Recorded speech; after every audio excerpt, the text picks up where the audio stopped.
Hello, everybody, and welcome back to another.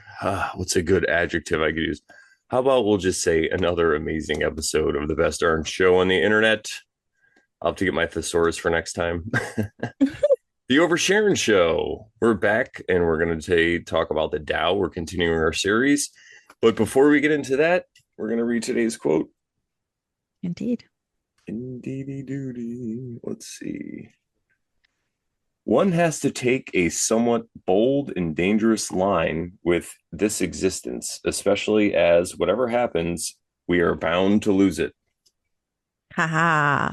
I like how he says bold and dangerous line. That's because I feel like that's what we talk about a lot. Is not worrying about, so people might consider something you're doing dangerous, but it doesn't mean it's actually dangerous to you. It might be a dangerous activity or whatever, but because you don't have any fear or whatever, like all this. And it might be dangerous to them because they're afraid of it. Yes, there you go. Exactly that. Yeah. So that's a good quote. I'm pulling from the Crowley deck today. Nice. Health deck. The AC deck. No, I can't think of anything but going gambling. Oh yeah, Atlantic City. Yeah. Okay, well, this is a trumps card. Adjustment. The 8 of Brandon. Is this cups? What is this? Oh no, that's the Swords? I'll make any better. No, that's Really? and there we go. Wands? Yeah, no, that's a major arcana card. It's the 8. Oh, It's, Empress. Was it? no, it's the 8, which is Oh, normally okay. I'm sorry, Yes, the the 9. justice. Or yeah, it's The usually justice. 8 and Yes. 11. So they switched I the was like, justice and the strength. I Yeah. was like, yeah, I thought it was because I said Trump's card, and then I was like, wait, what? 8 of Mhm. I got distracted. No, it's okay. I was Yes, it's the justice card, right? yeah, yep. It's the Libra, Oh, that's pretty. aka me. Just kidding. Yeah. In my rising my I mete out justice. I'm just kidding. yeah, you do. There it is. Wow. Well, tell us about the justice card, Brandon. All right, let me bring my view back in. So in the Crowley deck, in the AC deck. Oh, I didn't have my microphone right in front of me. Okay, I Oh, hope it's sounding wow. good. In the AC deck, you were able to hear me, right? Yeah. Okay, well, I could fix it anyway. In the Aleister Crowley deck, anyway, he inverts or he changes around the strength and the justice card, and the reason that he does it is because there's all these people that'll tell you all these evil things about Mr. AC. Well, actually, let me just say this before Yeah, you yeah. say that. I heard that it was Rider Waite who switched him. Yes. Well, To me, it makes sense that Rider Waite switched him because he thought justice, quote, trumped strength. And Aleister Crowley was with the original camp that was like, no, justice is 8 and strength, or I guess like strength of will, I guess, yep. is the most important thing. And it's at the top. So it's 11. Yeah, because without strength of will, you wouldn't. His argument was you wouldn't even want to. Have justice. Yeah, exactly. Have justice. Yes, make yourself a person who'd want to have justice. So, because I think he was referring to um the process that happens like when we have an awakening and it takes that will to go and look inside and stuff. So I think that's what he meant. Really, that's why the will is the most important. But so the card itself is like you said, it's about balance, Libra energy, the scales, and I feel like it's at number 8 because originally maybe because the 8's like the infinity symbol, and it's the same like going around, the Nice. scales Yeah. going up and Good down, call. and Very the cool. go ahead. No, I was just gonna say, hey, we're in August too. 8. Oh yeah. Oh, and So we're recording these ahead of time, everybody, because Sharon and I are both going to be doing a little traveling. So this should still come out in August, all right? This is going to come out. Yeah, yeah, yeah. Oh, cool. All right. Yeah, it should. Should, coulda, woulda. Yeah, Um, good so call. no, so anyway, the justice card, but so it's a lot of that balance and figuring it out kind of in the world, like what's justice, what's right, what's true, and really figuring it out for you. I would say like what makes the most sense because like we say on the show, even we said the last Dow episode we talked about the people pleasing thing. You want to love people, you want to love your neighbor as yourself, but you don't want to be a people pleaser, right? There's like this really fine line, and that's where you have to use the scales of judgment to figure it out. Yeah, good call. Yeah, So, go ahead. no, I'm good. Oh, okay. Thought I was cutting you off. Yeah, No. so and in like you said, it's 8, so it is a really synchronistic card. But and I was gonna say that too about the Rider Waite thing because most people say that Crowley inverted it, or like they want to say he's evil and he switched it around. Yeah. But like you said, he was well from what I understand, he was doing the original old school style, like way that they used to Yes, do it. Or you can even say the esoteric way, exactly. The esoteric way. Absolutely. because to most people they're not going to understand what that awakening thing is, so they wouldn't understand why justice would be above strength, right? Yes, Yeah, absolutely. yeah, Those who just use the Rider Waite standard may not understand or comprehend that. yeah. And when it comes to the exoteric freedom, the exoteric mind, freedom is probably one of the most important things, like actual physical freedom, outside freedom. Where esoteric, it's like the freedom of your own mind through controlling it, through gaining control of your own mind, then you gain the freedom. It's not about like physical freedom where they tell you here that, oh, Right. you're free, but then most people are debt slaves because they don't understand Mm-hmm. what real freedom is, which is cool, Yeah. again, and not a judgment. Yeah, yeah. Yeah, absolutely. It's just where we're at. It's Yeah, always exactly where where we're we're at. at, where each person is on their path. On the path. Because your path is your path, and that's the best path for you.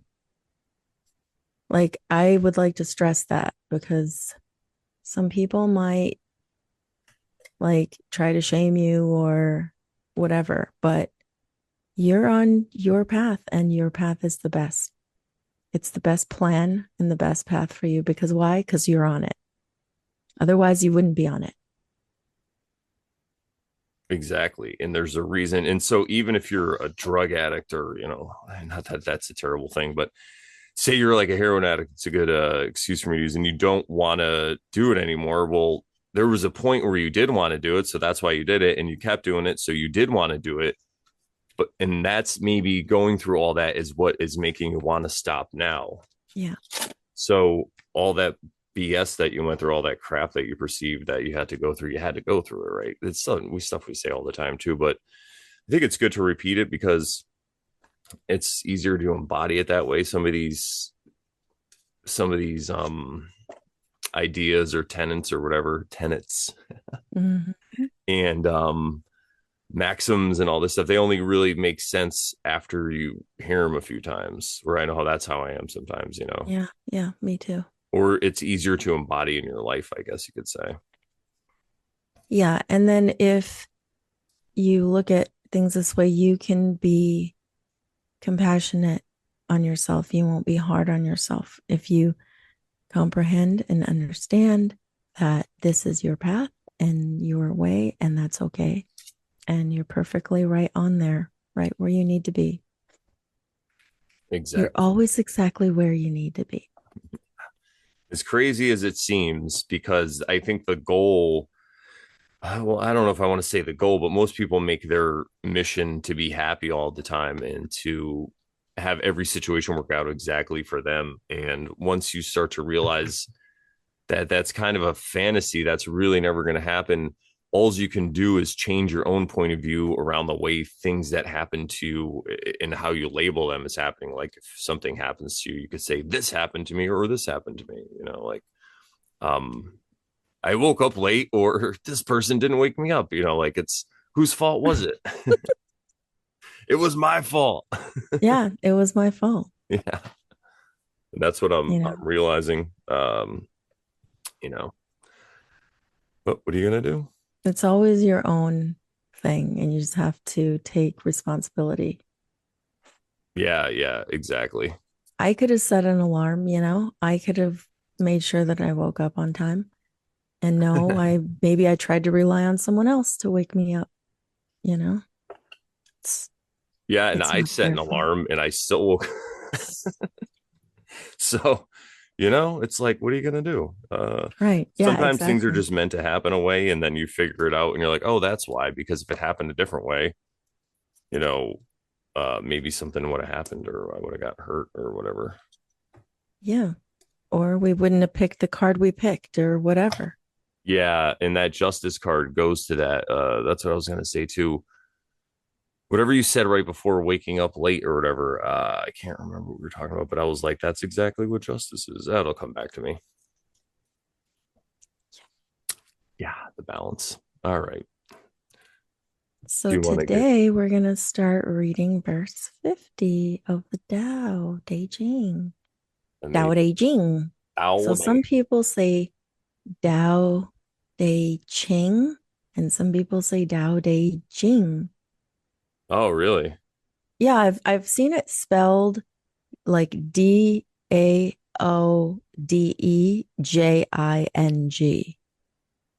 Oh, really?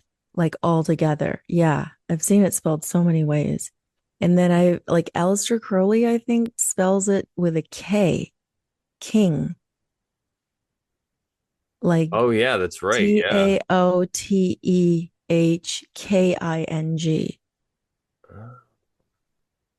Yeah, It's so one of many ways, but these. it's Yeah. called the book. Okay, the I Ching, or sometimes called the Yi Jing, is the book of changes. I think this one's the book of the way, right? Is that, Yeah. Yeah. yeah. Tao Te Ching is the book of the way. The Book of the Way. And then there's something else Stephen Mitchell used to say, I think, or not him, whatever, in that recording I used to listen to. But yeah, it's funny how, there's so many different ways to pronounce this thing. It's kind of like, and then you have the Bible, and it's just like everybody knows when you say the Bible what you're talking about. Yeah. Yeah, but they don't, because is it the 66 books or is it? Yeah, that's true. And there are tons of versions of the Tao, but at least I don't. Well, maybe in China they do, but here nobody really argues about the different versions. That would be Dude, funny. yesterday I came across this really cool, like, I just came across this website that has like 137 versions of the Tao, but it's just like verse one. Wow, It was really cool. I was like, holy smokes, that's that is so cool. neat. I was just, I was looking for something, some version, and I found just like a list of a ton of versions, and it was really cool. Wow, that's really Had to cool. Did they find. have it out, or did you look, or did they have Aleister Crowley's version in there, or whatever? Yes, yes, they did. Oh, In fact, I found a couple of things that were comparing verses, or kind of like, or just kind of like what we did with four, but they were doing it with multiple ones. And they also used his, they also used really? Aleister Crowley's, and they used Dwight Goddard's, but Dwight Goddard had two versions. Really? Yes. And then that's what I wanted to tell you. The website showed that Dwight Goddard's version was, they were showing that Aleister Crowley's version was 1918, I think, a year Oh, before Dwight Goddard. I don't know how they found that information out, because I tried to, I mean, I didn't really do a dig, but like I didn't quite do a deep dive, but like I couldn't find like when they say it was written. I only found kind of like when it was kind of written. So that's why I wrote 1920s, because I didn't know. But apparently someone found that it was written in 1918. So for Dwight Goddard to have written it 1919 is kind of interesting. Like he maybe referenced it because they sound, sometimes he sounds a little bit like Crowley. Um, yeah, Yeah, interesting. especially with that old timey kind of language. Yeah. When I find that link, I saved it somewhere. I will. Yeah, here it is, I think. Tao Te Ching, 175 translations of the first chapter. And it's in order from like 18, 1868, 1884, 1891, 1895, blah, blah, blah, blah, blah. And then let's see, 19. Oh, come on. I swear there was, yeah, hold on, it's coming. I There it mean, is. come Aleister Crowley, on. 1918. Dwight Goddard, 1919. That's Shall I share the screen just so so yeah, go ahead. Yeah. you can see That's it? so cool. Yeah. Let's see which one.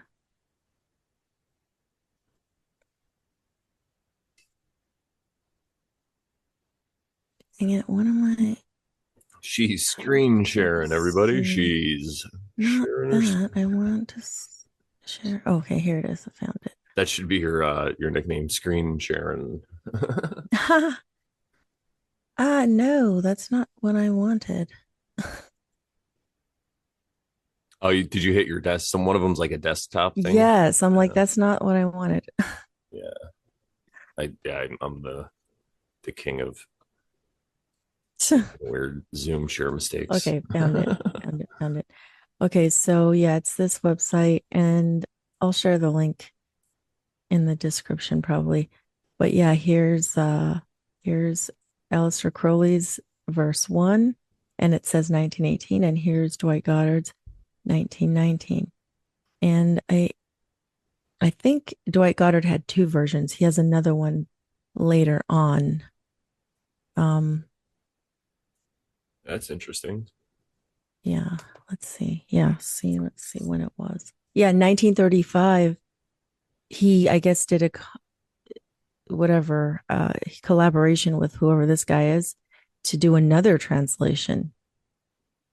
Kind of interesting, huh? The Tao that Bixu can Wai be, Tao. Ooh. yeah, the Tao that can be Taoed cannot be the infinite Tao. That's interesting. But yeah. Anyway, we will continue on. I just wanted to share that. I like that because it's like the Tao uh can't be Dowed, and it's like the way can't be followed, and you're like, wait, guys, you've been saying this whole time to just follow your dharma. It says you can't follow it. Well, that's because technically there is nothing to do. You aren't The way following that it. can't be weighed. You just, if you realize, you're perfect. Everybody, look. All right, guys, hold your head up to the screen. I'm gonna take a picture. The Not you, journey Sharon. that can't be journeyed, the path that can't be pathed. Yeah, I like that. The walk that can't be walked. Yeah, because you might not walk, you might roll. Yeah, and You and might that's be exactly on a wheelchair. and that's the whole Alan Watts thing I was talking about in the last Tao episode, in the episode 119 with Joe and Spoons, where talk about Alan Watts's idea of the reality with the symbolic reality versus real reality. Symbolic reality is like following your path. Real reality is just being, and you're just doing it without trying to. That's the key. It's like, like there is no, we all know that there's no Yeah. try. And one day I want to read pieces of that uh Dwight, David R. Hawkins, kind of whatever his little intro was to that book, Power versus Yeah, he's basically Yeah, saying the Power same versus thing, right? Force. Yeah, it's so good. It's really good. But yeah, let's get to our reading if we Let's get must. into it, everybody. Let's We're going to be doing verse 50. We made it to 50. wow. Celebration Yeah. time. Oh, why did it do that to me? And we have like 30 more to go, I I was think. on 50. Yes, we are. We do. All right, everybody. Verse 50. What we do is we read four different versions. This one is by Stephen Mitchell from 1988. The master gives himself up to whatever the moment brings. He knows that he is going to die, and he has nothing left to hold on to. No illusions in his mind, no resistance in his body. He doesn't think about his actions, they flow from the core of his being. He holds nothing back from life, therefore, he is ready for death, as a man is ready for sleep after a good day's work. Awesome. Dwight Goddard from 1919, Oh, not the 1935 one that he did with some other dude. All right. He entitles this Esteem Life. Life is a going forth, death is a returning home. Of 10, 3 are seeking life, 3 are seeking death, and 3 are dying. What is the reason? Because they live in life's experience. Only one is immortal. I hear it said that the sage, when he travels, is never attacked by rhinoceros or tiger, and when coming among soldiers does not fear their weapons. The rhinoceros would find no place to horn him, nor the tiger a place for his claws, nor could soldiers wound him. What is the reason? Because he is invulnerable. that's right. Stan Rosenthal from 1984, he entitles this The Value Set on Life. In looking at the people, we might see that in the space twixt birth and death, one third follow life, one third follow death, and those who merely pass from birth to death are also one third of those we see. He who lives by the way of the Tao travels without fear of ferocious beasts and will not be pierced by an affray. For he offers no resistance. The universe is the center of his world. So in the inner world of who he yes, of his world. So in the inner world of who he lives within the Tao, there is no place where death can enter in. Ah, I'm going to look up Interesting. the word affray for when we're doing that. Yeah. Okay, Aleister Crowley, and this Oops. may be from 1918 instead of the 1920s. The estimation of life is what he calls it. Man cometh into life and returneth again into death. 3 men in 10 conserve life. 3 men in 10 pursue death. 3 men also in 10 desire to live, but their acts hasten their journey to the house of death. Why is this? Because of their efforts to preserve life. But this I have heard. He that is wise in the economy of his life, whereof he is warden for a reason, journeyeth with no need to avoid the tiger or the rhinoceros, and goeth uncorseted among the warriors, with no fear of sword or lance. The rhinoceros findeth in him no place vulnerable to its horn, the tiger to its claws, the weapon to its point. Why is this? Because there is no house of death in his whole body. Now, let me just give a little caveat here, or a little note. The word uncorseted was misspelled. There was an L in there somewhere, like uncorsleted or something. And I was looking up the word, and it's like there's no word. So it was just like it had to be a a typo.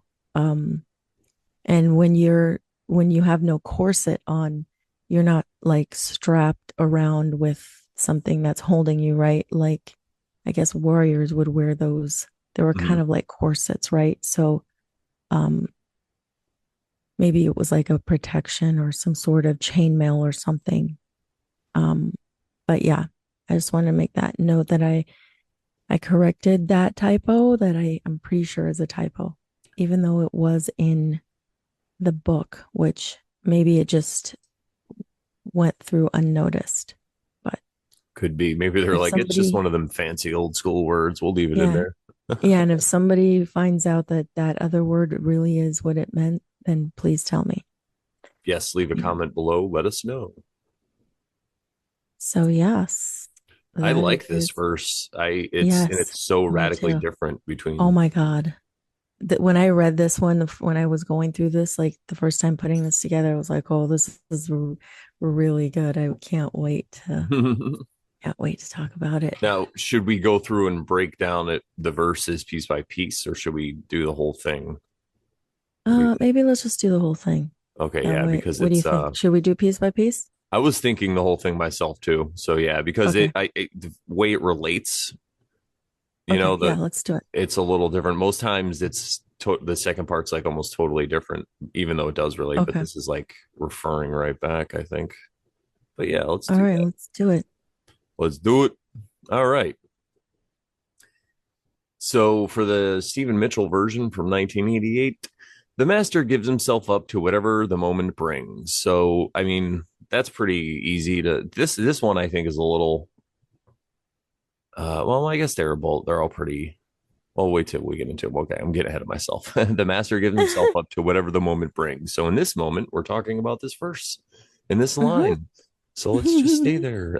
Yeah, but this really I think is just about being in the present moment, and giving himself up is like kind of like giving up your ego, right? Giving up that ego and Mhm. giving up what you want Of to be. of worrying about the past or the future, right? Yeah, and even in the present moment when something happens, a lot of us are like, no, we don't want it that way. But this is more about an acceptance of everything that happens as it happens in real time in the moment, and you just adjust and go from there, I'll give you knowing guys go what's ahead. that. Oh, I was going to say Go. knowing that it's part of the plan, part of God's plan. I was gonna give a little anecdote from this morning. Yeah.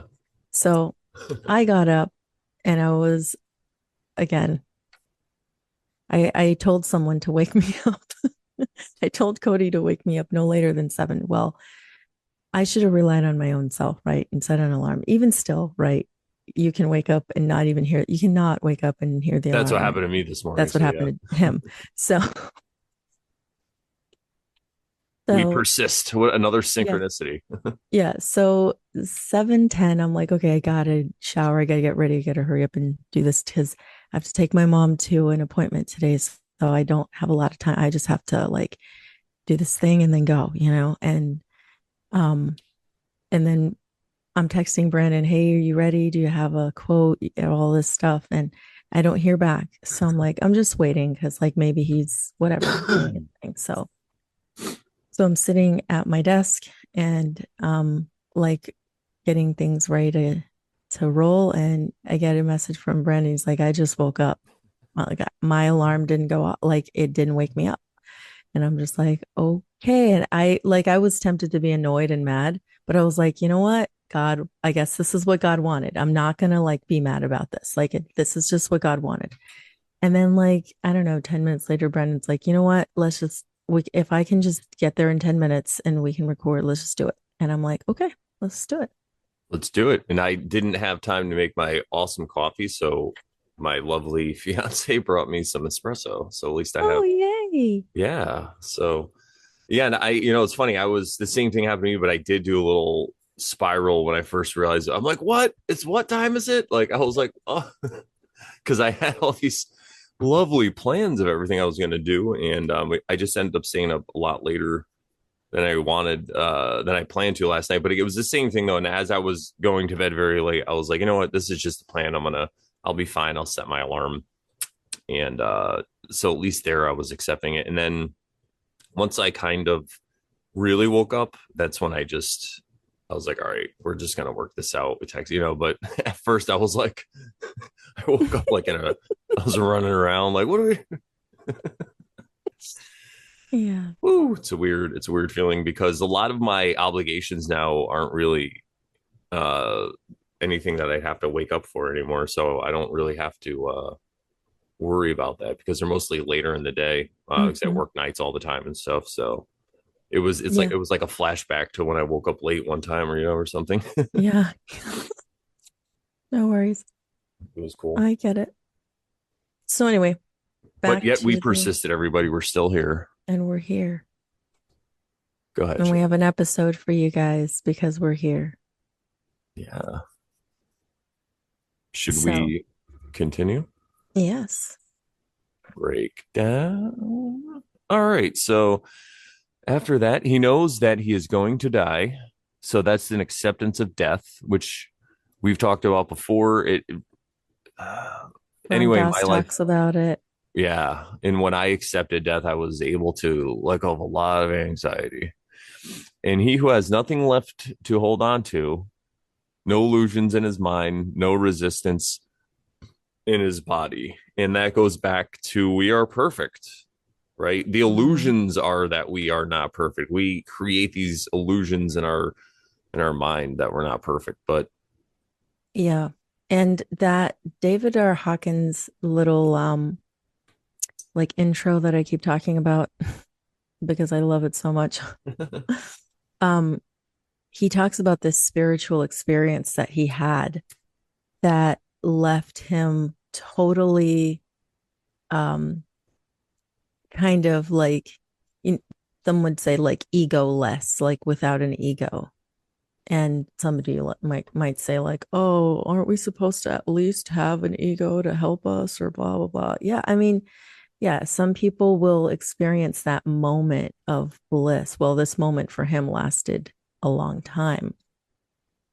And it left him in a place where he was like just living by the will of God. He was like, and I say that's my words that I'm using, right? He was doing the way wu way. He was literally not worried about anything. He just lived in this blissful state and just did every day what God wanted. Like he had no those desires and all that had like dissipated.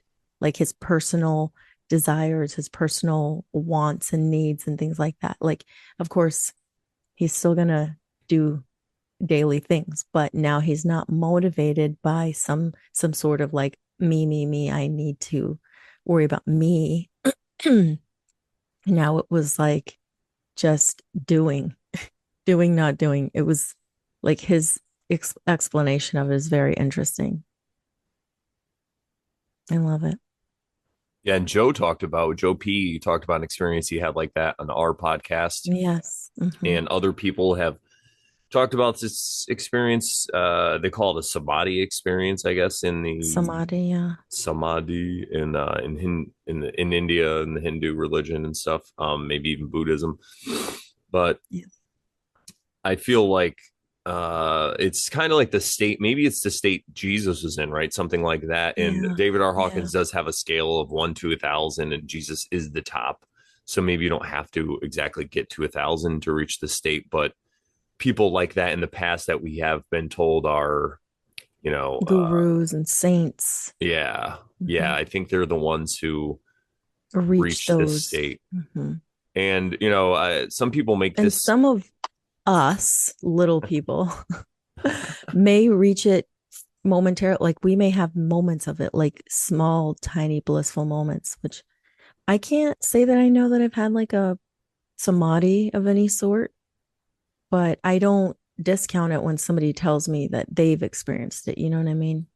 the closest I think that I can remember maybe during meditation, like you said, you get glimpses of it. But I know the first time I took mushrooms Yes. really sounds like the experience that people have. And if you want to know more about psychedelics, obviously me and Sharon might talk a little bit, but go back and check out the Brandon Bonanza episode we did on the anima with Joe and Jeff, because we talked for a good 10 or 20 minutes about psychedelics, and Yeah. we all pretty much told people not to do them. And we're not telling you that you shouldn't or should do it, but we're just saying it's like a shortcut and it's not necessary. But to each his own. And sometimes it does show you something, but it's one of those things where you gotta be called to do it. We Yeah. can't It just has tell to you to just do it. like land in your, like for me, when we did that in Sedona, it just landed in my lap, so to speak, that that's what y'all were doing. And I was like, y'all were like, you want to participate? I'm like, sure. And I had no like expectations. I had no worries. I was just kind of like, okay, like let's see what this is about. Not sure what's gonna happen, but here we Mm. go. And it was I did, like you said, have that moment of, and if that's anything near samadhi, it's very beautiful to experience like this. It's like a oneness of everything. It's like you're connected to everything, and you see everything as beautiful. And it wasn't for very long, right? We were just uh for maybe a couple of hours or however long that lasted, but it was a beautiful experience. But it's not necessarily like that for everyone, right? Some people don't have good trips, so it just depends. And Yeah, I feel like if you're holding on to things hard and tight and fast, that's maybe yeah, when you'll have a bad trip because, or having expectations or worried about the trip. or even worried about something in your life really hard, because this is when all the things come right to your into your face. All this stuff, as Mhm. the way I described it was everything else, everything that I was lying about myself, Lying to lying yourself to about. myself about. It's just, it comes right in your face, and sometimes it's shown symbolically in a like a dream manner, and it could get dark. So that's why we don't always, I don't wouldn't suggest it for everybody, but it will show you some things. So if you're ready for it, and that's how I felt the first time I took it, like I just wanted answers, and it gave me some answers, boy, I'll tell you. And sometimes you think you want the answers, but then you're like, no, I'm not ready. But I'm not complaining at all. It was a great experience for me. And then the time we did them in Sedona, allegedly, Mhm. um, what I was going to say is I remember we laughed a lot. Everybody was laughing, Yes. laughing, laughing, laughing, and that's another one of these reasons why I kind of think that we shouldn't take this life too seriously, because it's the ego that wants to take it seriously. And I feel like if we can approach this more from the spirit of a child, like we said on the last Tao episode, to be like a child, and more from like a place of innocence, I guess, and approach everything, because there is this comedy and comic humor in things that happen, the way that they fall out. Now, they could seem very tragic if somebody dies or passes away, but if you have this point of view where, we're not really going to die, we can't really go anywhere, then that's when I think, and you could fully embody that and you lose your fear of death and all this thing, that's when you can laugh at these things. And I feel like laughter is like the chief way to battle fear, because if you're laughing at something, you're not afraid of it. So, Yeah. all right, shall we get back to the Absolument. Yeah. love it. It's great that the point of our show is to overshare. All That righty, was the whole Rune. point, Brandon. Hello. Yeah, it's great. So then we could just all right, Use so I'll that go as to, an excuse. That's our excuse, yeah, that is everybody. our, it's the name of the show. We have to go on tangents. He doesn't think about his actions, they flow from the core of his being. Now that sounds to me like intuition. Mm-hmm. He holds nothing back from life, therefore he is ready for death. As a man is ready for sleep after a good day's work. That's hilarious because we both talked about waking up late. So I think really what he's talking about here is you kind of just living, following your dharma, which again, you're not really following it, right? You're just going Mm-hmm. by this feeling inside you, your intuition, and you hold nothing back from life because you're ready to die, which means you have no regrets. You're in the moment, you're doing everything that you want to do. Like if for some reason, if I got hit by a bus after this podcast, I wouldn't have any regrets, because I went after the love of my life. I went after comedy and went and did it. I did DJing, all these things, travel, all these things I want to do. There's still more that I want to do. I'm not saying that I want to die, but to be ready to die means you have no regrets. Maybe you still have some things you would like to accomplish, yes, but you know that you just ran out of time. You know, you accept it. What do Yep. you think about When that? it's your time, when it's your time, it's your time. Yeah, And yeah. It's your you time to go. It's your time to you go. have to be willing to let God, when it's your time. So you just have to have that peace of mind that everything's okay and everything's going to be okay. And then when it's your time to go, how it's time to go is just going to be what it is. And you just have to be okay with that. That's Or you right. don't have to be okay with it, but eventually, in other words, for have to have some peace in your life, to have peace in your life, you should probably be okay with it. Yeah, yeah, that's exactly the spirit where we're coming from, everybody. I think people know that. But if you're new to this, hey, welcome. We appreciate you being here. Make sure you subscribe, hit the thumbs up, comment, let us know what you think. And what we come from a place where, again, we're not trying to tell people how to live, right? We're just saying this is what we've done, and it's brought a lot of peace into our lives. So hey, why don't you give it a shot if you think it works for you? All right. We'll bring Should I this read back Dwight up. Goddard? Yeah. Dwight.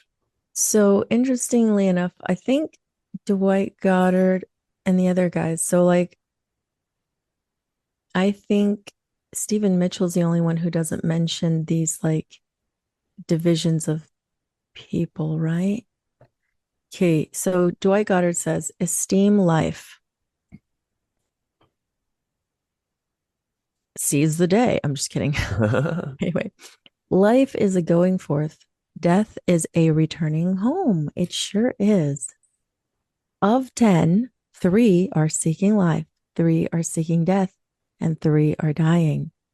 What is the reason? Because they live in life's experience. In parentheses, only one is immortal. So Dwight's like pointing out this like third of people, or like kind of a third, right? Because there's always one left. And I think at the end when he says only one is immortal, I'm wondering if he's referring to that one that he didn't mention, because of 10, three, three, and three. And Yeah, when you do the 33rd percent, yeah, you're exactly. left with one left, and one has to be a 34%, right? Yeah, Right? yeah, totally. I think that's what he's referring to. It just Yeah. doing it in a roundabout way. Because I was thinking the same thing, and then when I saw the one, I'm like, that's must be the one extra person. And this just goes to show you how rare this is. 1 in 10 are the people who are seeking truth, we'll say, right? And not to be like, oh, we're better because we're seeking truth or whatever. 1 in 10 wants to raise their consciousness, we'll say it that way, right? 1 in 10. And And that, at um, least that's the estimate that this Dow is yeah, using. yeah. So and I think it's again it might who knows if it's like exactly accurate, right? We have to do a poll and who knows who's actually seeking things and stuff. But I think they're trying to tell you to not despair, not be afraid if you're not fitting in with the pack. You know, you get three people do it this way, three this way, and three the other way, and then you're the only one out of that 10. And it's funny because 10 is one. So it takes all 10 people. And that's what people don't realize. We want to call people normies and, crap on all these other people who are sheep and all that. But it's like, no, it takes those people too, because without those nine other people in this realm, you wouldn't be the awoken one. And I know that might sound crazy and maybe it doesn't exactly work that way, but what I mean, it's more like a analogy, I guess you could say, or a metaphor, but Well, you also can think about it as like you have back in the days, and in some villages, probably you have um, a whole family unit, which includes the young children, the teenagers, the the parents, the grandparents, the great grandparents, and they would all like influence each other and help each other. And you can say, wait, the great grandparents, they're the one, right? And all the other ones in the family are like getting to that place, right? The little tiny babies, are you going to like get mad at them because they're not seeking truth? They're babies. What can you do? Like you can't, you know what I mean? The teenagers, they have lots of things on their mind right now. They're not interested, the parents, they're busy, they're raising their kids, they're working, they're doing whatever, right? So it's like you could think about it that way too. That's really why this kind of work is so rare. But people are getting more into it because of the internet and stuff. But I think it is because the hustle and bustle of life, especially when you have children, you're so busy. And I get it. And what you do especially when you're young, like my parents, they had children, then they just put them in school because they don't know any better, Mm-hmm. right? Mm-hmm. But as you get older, like my brother has two young girls, and he is in his early 40s, and they're like 2 and 3 gonna be, and he's thinking of homeschooling them. And my mom was like, yeah, we could just homeschool them. Why would we send them to the school? So that would be great if they follow through on that. I gotta talk to my brother because I could like set up some lessons for him, like, Yeah, and even just to let him know I really can what. share some books with you. Yeah, yeah, and some of those homeschool programs that are out there that are really good. But so I think that's kind of why society perpetuates itself like that. And without people having children, we wouldn't have more people. So it's great that they're doing it. But then there's other people, and there are people who've had children that woke up too. So let's just not, I'm not going to say if you Yeah, yeah, yeah. right. But generally, I feel like this is how it happens, and then some of those people have children later in life, then they have their awakening, right? But people who don't have children like us, we have more time to focus on these things and um, think about that's kind of the way it all works, right? So everybody has their place in this realm, and if we're the ones who are quote unquote woke or waking up and all this stuff, then it's our duty to not judge the other people. That's like part of our thing. It's just like to know that it takes a whole village, not just to raise a child, but just to make a realm. You need everybody, because without it, it'd be incomplete. It's like chopping off a finger. Yeah. Yeah, let's do So it. All right, let's move on. You guys get that? All right. And then you read this or no? uh no, I don't think I've read that yet. Okay, yeah, you're right. I hear it said that the sage, when he travels, is never attacked by rhinoceros or tiger, and when coming among soldiers, does not fear their weapons. The rhinoceros would find no place to horn him, nor the tiger a place for his claws, nor could soldiers wound him. What is the reason? Because he is invulnerable. And I love this, absolutely love this part because and it's funny that Stephen Mitchell doesn't really mention these animals and stuff because I think the others do. Stephen Mitchell's very general. Um, I guess Stan Rosenthal is kind of too. Well, he says ferocious beasts. We'll get to that. But yeah, I love that he mentions this concept of like he's traveling, but he doesn't get attacked by rhinos or tigers. Why? Why? Because he's not afraid. And I think there's this I don't remember if it's like a Chinese poem or a Chinese saying or something, but there's like, or even if it's Chinese, I can't remember, but it's like uh something about when you can walk somewhere and not get bit by a snake or something like that because why? Because you are not like your energy isn't to be afraid of it, so it's not attracting the fear. The fear is not attracting that circumstance. So Yes. it's like when in the year of nonsense when we were walking around showing our smiling faces and walking into grocery stores and if you walked in like you owned the place and you had no fear, there was nothing that they could say or do to you. And I experienced this firsthand. Um, Now, yes, there were a couple of times when I was approached, and there was one in particular where I was like physically not they didn't put hands on me, but like kicked out, and like my groceries were taken out of my basket. It was Ouch. ridiculous.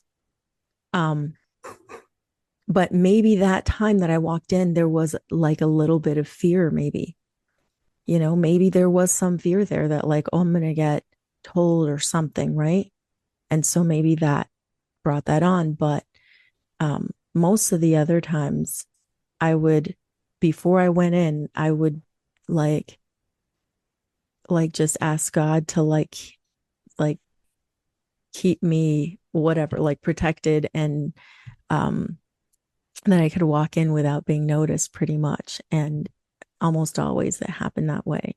So uh that that whole like traveling and not being attacked by animals or things like that to me is it's real, because if you're not afraid, nothing's going to happen to you.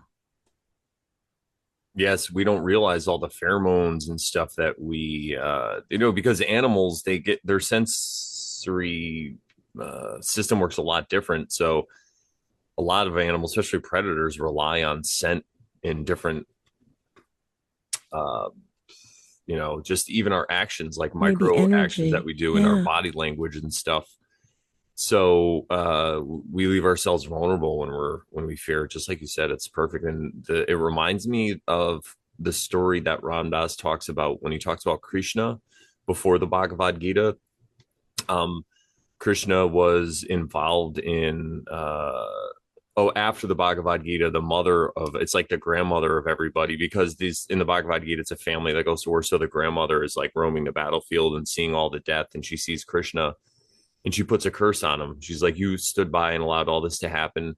So, I'm gonna in so many years or whatever, you're gonna be killed by a hunter who's gonna mistake you for a deer or whatever." And Krishna, Krishna. yeah, and so Krishna, instead of getting mad, he thanks her. He's like, "Thank you. Now you gave me a way to get out. You gave me a way to die." Because before that, he didn't have a way to die because He he was wasn't just afraid. wasn't afraid. He was living in the moment. And he was the avatar of the time, so he was like a Christ, walking this earth.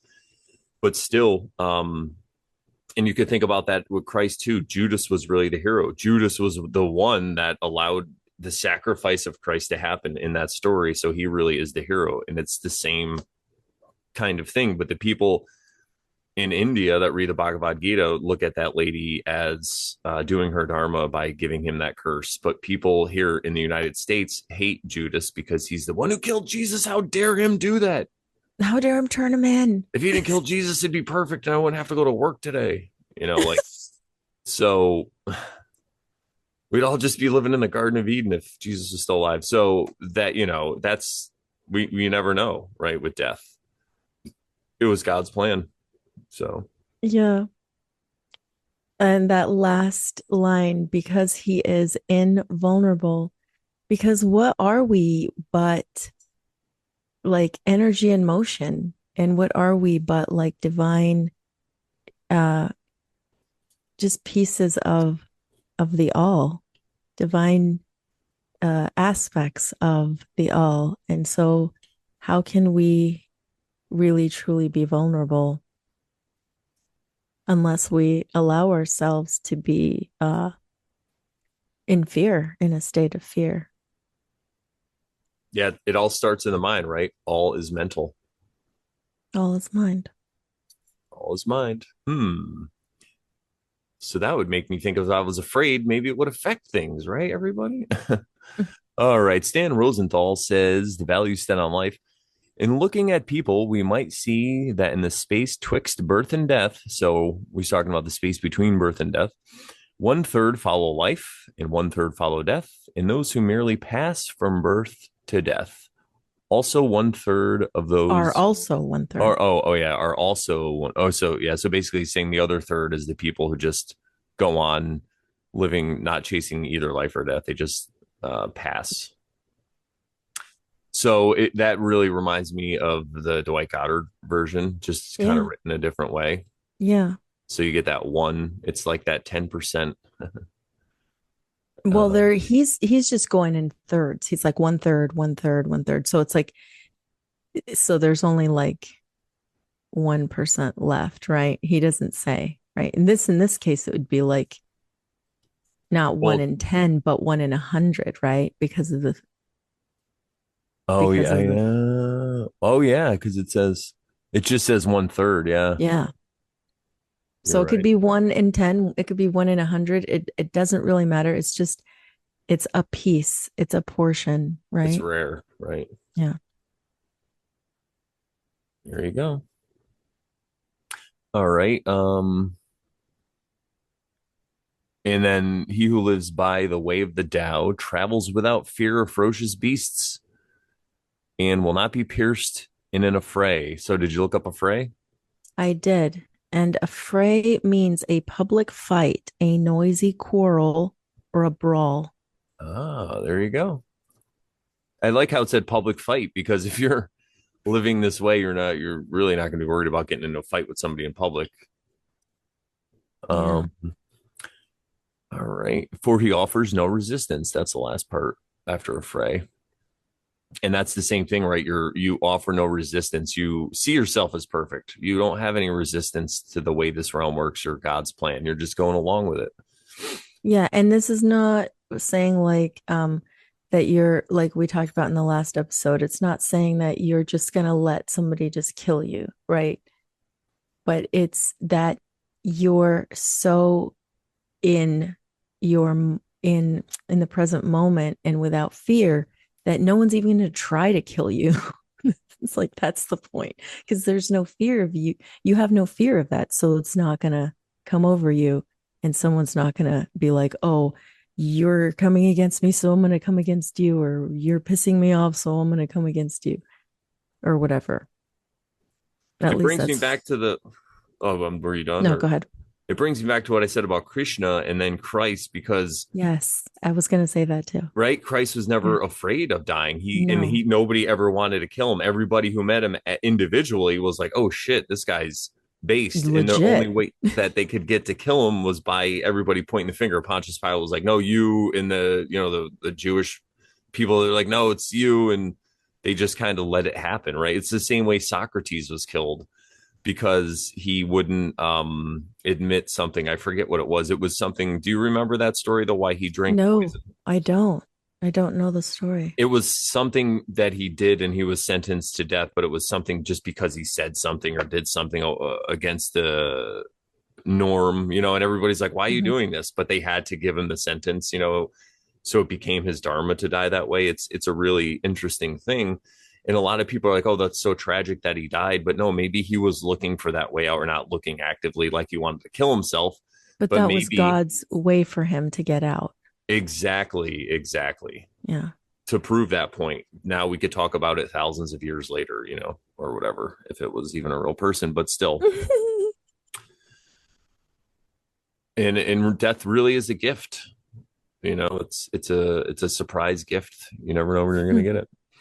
The uni- the universe is the center of his world. So in the inner world of his or let me start this again. The universe is the center of his world. So in the inner world of who he lives within the Tao,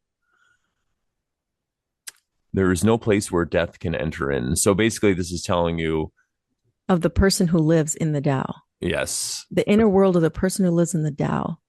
there's There's no no place where death place can, where death yeah, can enter. Yeah. it's same And in thing, the just in a end, different just like way. Krishna talks about in the Bhagavad Gita, there is no death because we're all divine. We come and we go. It's just a meat suit we pick up every time we come back. And we borrow it just like a change of clothes. Just like today I wore clothes. When I go to bed, I'm going to put that in the dirty clothes. And then tomorrow when I wake up, I'm going to shower and I'm going to put on clean clothes. And then when the day's over, I will put that in the dirty clothes. It's just the same thing. Yep. And for me, for me, it's a little different because I'm a guy. So I'll wear something for a little while and then I'll hang it up and I'll wear it again. And, I'll put my pants But on the yeah, but door, is let it, them air but out.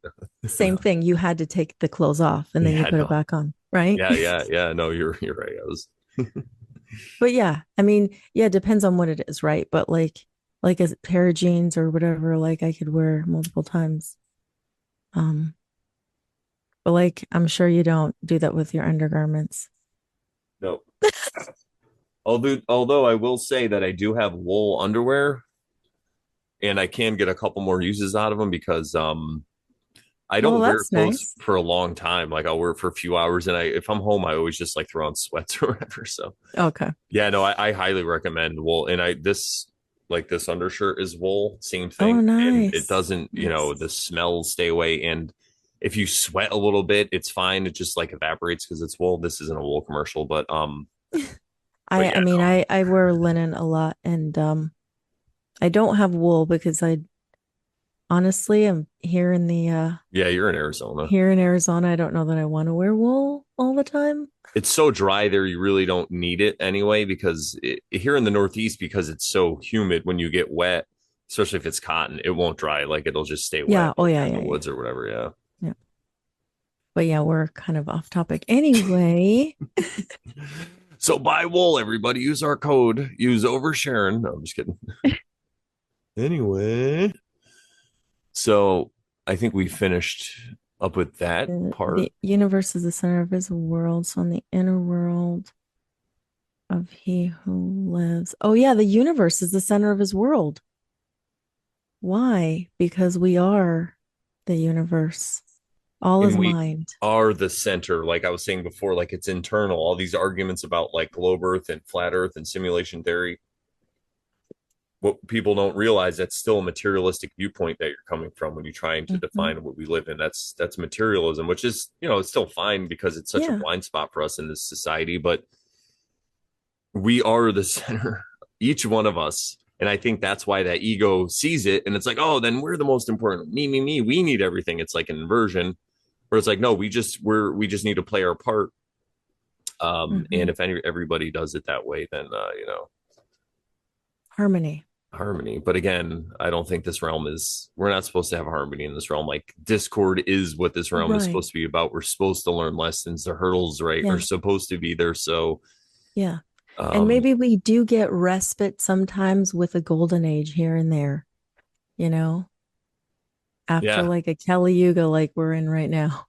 Well, I would say yes, because we would also have to learn how to raise our consciousness in golden age times too. It's not just when everything's going great, because I mean, not just when everything's seems to be Going bad. crazy and going bad, but when everything is going great, like a golden age, there's another set of challenges. I'm sure it's totally And I different. mean, a greater percentage of people could raise their consciousness potentially. So it's just allows more people to to feel that, to do that. That's right. And it's like a respite, right? You know? And it's part of a cycle. If you think about it, it feels like Yeah. everything has to kind of Garden Eden be great, and then everything's got to be great, and then after a certain time, people got to screw it up because it's so Yeah. good. You know, Yeah. Yeah. like the It's hard just times create good strong men men, create blah blah blah. good times create weak men, kind of thing. Yeah. Yeah. All right, everybody, it's time for the strong men to create good times. Strong men and women, man together. All righty. All right. Well, Aleister Crowley entitles this verse number 50, The Estimation of Life. Man cometh into life and returneth again into death. Isn't that the truth? Let's Those were pause my real quick words. to talk about that, because it was, Yeah. I'll make this briefly, but it was in the other three verses where it said something similar. Yeah. I think it was the way that Dwight Goddard said, life is going Yes. forth and death is a returning home. So, Yes.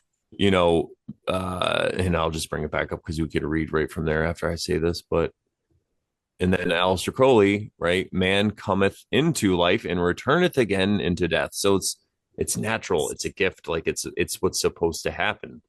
So Right. fearing it is like fearing waking up in the morning, or like fearing going to sleep tonight. Like I'm afraid to Yes. go to sleep. I'm not gonna. Sleeping. What's gonna Yeah. happen? What's gonna happen? Am I gonna wake up in the morning? Yeah. Yeah, true, true. And then he says, 3 men in 10 conserve life, 3 men in 10 pursue death, 3 men also in 10 desire to live, but their acts hasten their journey to the house of death. Why is this? Because of their efforts to preserve life. Oh, wow. Isn't that the truth? But Yeah. this I have heard. He that is wise in the second, sorry, he that is wise in the economy of his life, whereof he is warden for a season, journeyeth with no need to avoid the tiger or the rhinoceros, and goeth uncorseted among the warriors, with no fear of sword or lance. The rhinoceros findeth him no place vulnerable to its horn. Sorry, the rhinoceros findeth in him no place vulnerable to its horn, the tiger to its claws, the weapon to its point. Why is this? Because there is no house of death in his whole body. Wow. Okay, I want to go back to the top Yeah. to talk about those three men in 10 and how the three verses that talk about the three in 10 or the 33rd percent um and what they're saying, because I just want to kind of break it down a little bit. So what do you think, Brandon, he means by three men in 10 conserve life and pursue death and desire to live? What is the difference between all those? So I would say the three men that conserve life are worried about dying. So they, all their actions, um, would be something that's safe, to be considered kind of safe actions. Not risky, like not risky. Not risky, but you can also see this as a people that are homemakers, right? So let's take this and just put them into classes of people. Maybe we could do Okay. something like that. So these people would be the homemakers. I think they just go get a job and they work and they're worried about dying and they want to keep they want to be healthy and all this stuff and they have those kind of fears. Now the three people who pursue death, those people remind me of like People who adrenaline do, junkies, yes, yes. right? Which we probably all are have some kind of adrenaline addiction at some point or to some degree. But these are the Like people with people, a death wish who are like jumping out of planes, perfectly good planes. or even pursuing some kind of escapism in the area that's True. dangerous. Like Yeah. drugs Drugs. and a lot of drinking and partying, Yeah. or Okay. whatever it is, right? So you're pursuing Right. death. Now the other third, these people are pursuing. It looks like they're pursuing life, but they're actually pursuing death, right? That's what it says, Three basically. men intend desire to live, but their acts hasten their journey to the house of death. So I don't know what the difference is. So I would say those are people who uh, maybe they have themselves fooled and they think that they're trying to preserve life, but they inject this thing into their body or whatever it is, something that they're doing. And it's kind of like the road to hell is paved with good intentions. That's what I would say Yes. this part of the Yeah. verse is covering. It's People people. who are a little bit deluded, they're Yeah, lying to themselves in some ways about it. exactly. Mm. They're making it seem that they're pursuing life and they don't even realize it's like a blind spot they have. And then that one And person. yeah, and let's see. Stan Rosenthal says one third, sorry, those who merely pass from birth to death. That's the third category. And that reminds me of people who just go throughout life without any exact goal of trying to like they're even maybe deeper in a sleep. They're You just know, kind of like they're going with emotions, but it's not in the format of the Tao. it could be, yeah. They just don't know what else to do. So they just they go with the flow in not in a non-Tao kind of way, maybe. Yeah. They just, I would say, just go with the flow. They have no, it's kind of like someone who's a Ambition. people pleaser, maybe you could say something Okay. like that. That would be No, one like example, maybe. maybe like somebody that doesn't really have a lot of ambition or goals, or they're just kind of there. And then like Dwight Goddard says, again, he says seeking life, seeking death, and 3 are dying. Hmm. Very Hmm. interesting. Yeah, I just like the way they all kind of say that third part a little differently. Yeah, and that could also that oh yeah, that's wow. Right? What a thinker we have. So if we have three people pursuing life, three pursuing death, the three pursuing life could be like we talked about making homemakers and stuff like that, and then the three pursuing death could be people who are with their actions, they're pursuing death. But the three that are dying, Maybe they're maybe just it's like they're deluded. They're lying to themselves. and they just kind of gave up. Maybe. Yeah. So Well, let they're us know, dear viewer, over Sharon fan, listener, yeah. watcher, what you think this could mean. Comment below. Yeah. Tell us in the chat. Yeah, good call. So the rest is pretty much kind of the same as we talked about with the like if you're not afraid of like people who are like, "Oh, I want to go hiking, but you guys have like rattlesnakes and scorpions?" It's like, "Well, yeah, but in general, they're not trying to get you. You they're trying to stay away from you generally. If you provoke them, then yeah, I would imagine uh but if you're not fearful, I don't think they'll even come near you. I don't know. Yeah, and if you're afraid of snakes and scorpions and you keep seeing them in your mind's eye, could it be that You'll manifest that. is what pulls them toward you because you're Yeah. just thinking about it, and then your actions are leading you to where they would live because you're hiking. So it's not like you're just sitting home thinking about it. You're actually taking the steps toward it. So you are making the perfect recipe to step on a snake if that's what you're just always afraid of. It's like around here, it's ticks. Everyone's afraid of getting a tick, so they don't Mm. want to go hiking or whatever. Mm.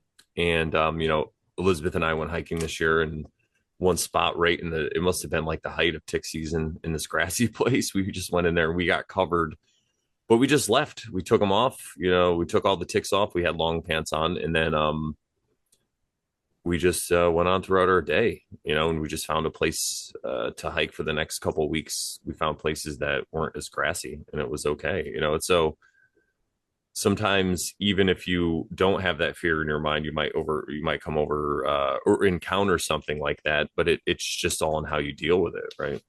Hmm. Yeah, absolutely.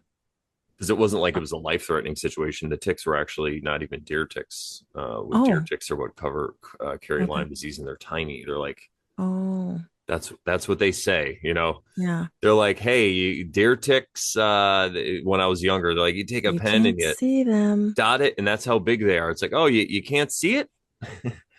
Oh, but it's Really? still a threat. Oh, It reminds me of another something unseen threat we else. had in the. I don't know, man. Are deer ticks Oh, real? Who knows? you're not symptomatic, but you're sick? Oh, that's interesting. Are deer ticks even real? There's a deer tick out here watching this, like, how dare you? I'm real. Yeah.